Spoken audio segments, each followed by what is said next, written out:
have you ever done the phone pivot, Mr. Q?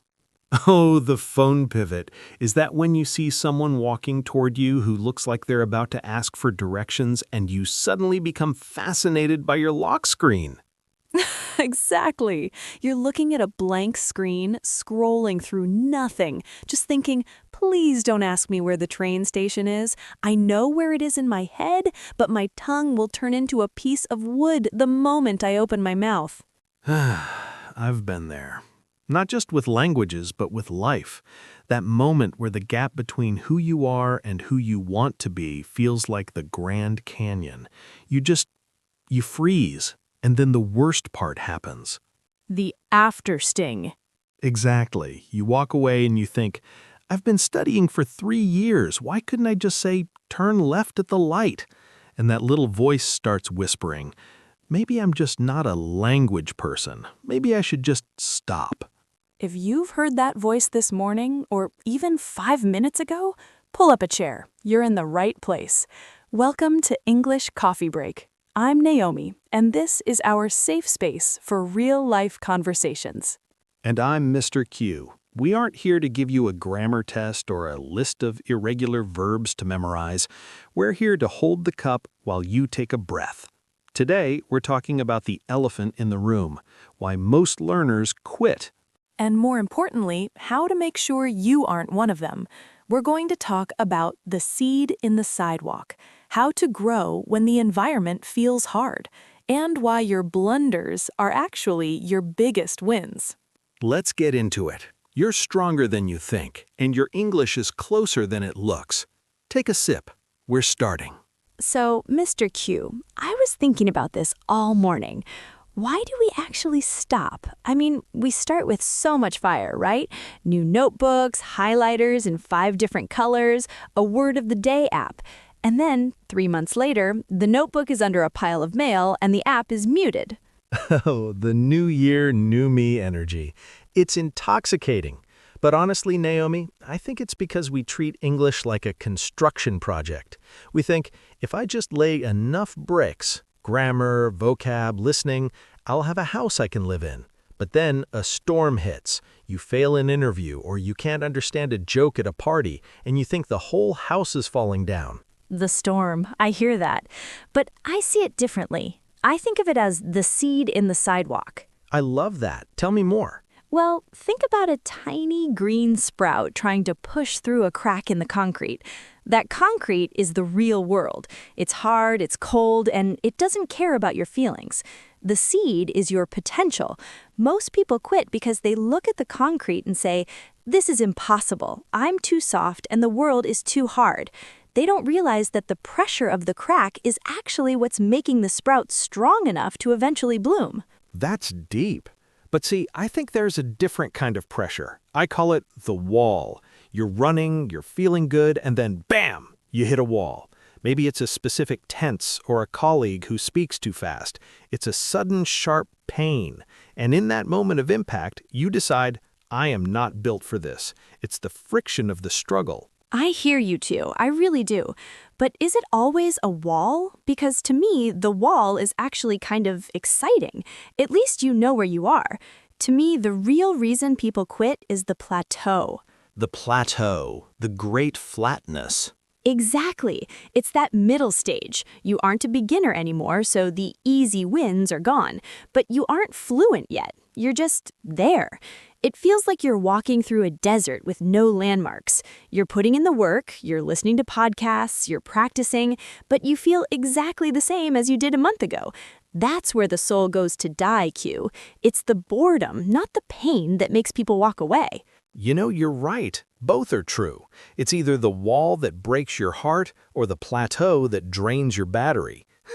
But here's the thing, and this is an unspoken truth for everyone listening, your brain is lying to you. Tell them why. Because your brain wants to save energy. Learning a language is metabolically expensive. It's hard work for your gray matter. So your brain tries to convince you to quit by making you feel like you aren't progressing.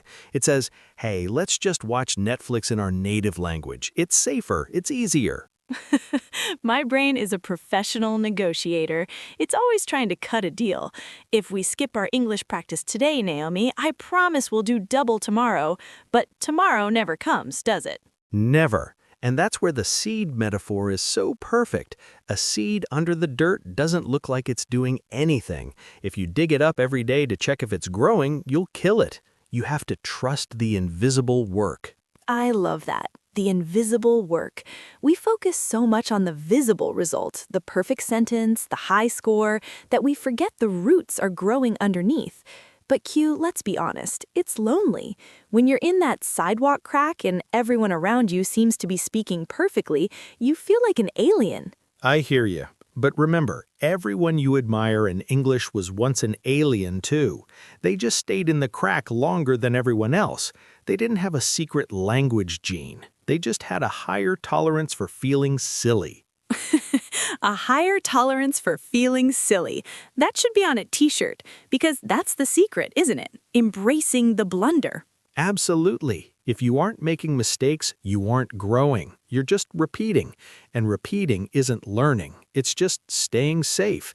And safety is the enemy of fluency. So if someone is listening right now and they're sitting in their car or on the train and they're thinking, I'm in the plateau right now, I feel like I'm going nowhere, what do we tell them? We tell them that the plateau is actually where the consolidation happens. It's like your brain is filing all those new words into the right folders. You can't see it, but the filing system is getting organized. Don't walk away while the library is being built. It's okay to be slow. It's okay to be tired. Just don't be finished. I think it's time we look at some of those heavy words we've been throwing around, don't you? Let's do it. Let's head over to the word brew. I can smell the beans. It's time for our word brew. This is where we take those heavy words we used in our chat and break them down so they feel light in your pocket. I love this part. We used some spicy vocabulary today, Naomi. Real C1, C2 level stuff.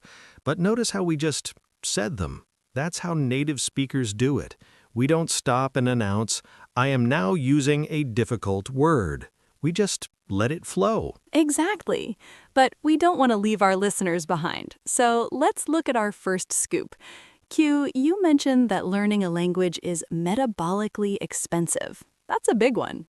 Yeah, it sounds like a science experiment, doesn't it? Metabolically expensive just means it costs your body a lot of energy. Your metabolism is how your body burns fuel. So if something is metabolically expensive, it means your brain is burning a lot of calories or mental power to do it. It's why you feel exhausted after a 10-minute conversation in English.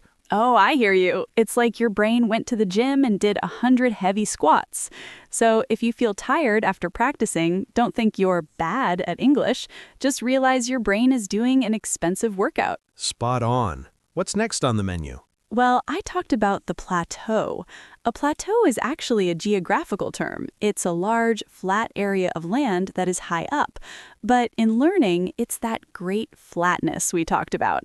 It's when you stop seeing progress. You aren't going down, but you aren't going up either. You're just flat. The plateau is the silent killer of dreams.